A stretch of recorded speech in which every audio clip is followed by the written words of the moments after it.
आज मी माझ्या शेतामध्ये आडगाव जेऊर गट नंबर 59 मध्ये उभा आहे।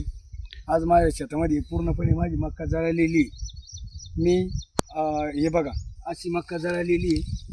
आज हे सगळे फार पूर्ण आऊट झालेली मक्का, माझे 3-4 एकर मक्का सगळी जळाली। मी ते औषध इमामॅक्टिन नॅनो युरिया हे जाधव कृषी सेवा केंद्र बोलटान यांच्याकडनं आणलेलं आहे। तरी आपण बघू शकता नॅनो युरिया व इमामॅक्टिन म्हणजे हे कॅश स्वरूपात आणलेलं आहे। तरी मी काल त्यांना फोन केला असता ते संबंधित कृषी दुकानदार इथं आले आणि त्यांनी इथली पाहणी केली असता ते म्हटले बाबा माझा आणि याचा काही संबंध नाही।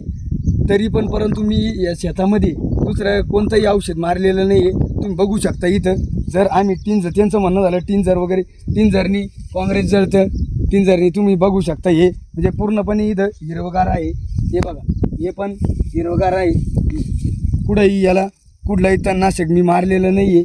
आणि इकडे बघू शकता शेजारी पण तुम्ही इथं आमच्याच बंधूचं क्षेत्र आहे, इथे गिन्नी लावलेलं आहे। आणि हे बघा यांनी पण कुठल्या प्रकारचं काही मारलेलं नाही। त्यांच्या ह्याच्यात मक्का बघा आणि आमची मक्का ही अशी बघा असं आहे। जर मला याच्यात काहीतरी तात्काळ याच्यात काय करावं ही मदत करावी, काहीतरी मदत करावी अशी विनंती आहे। अन्यथा मला आत्महत्या केल्याशिवाय पर्याय नाही। मी पूर्णपणे हे सगळं व्याजाने पैसे काढून हे बी भरण खत सगळं आणलेलं आहे। मी आज माझं शेत सगळं हे झालेलं आहे, मला आत्महत्याशिवाय पर्याय नाही। मला ते दुकानदारांनी सर्वच हात वर करून दिले। आज बघा मला काही पर्यायच राहिला नाही।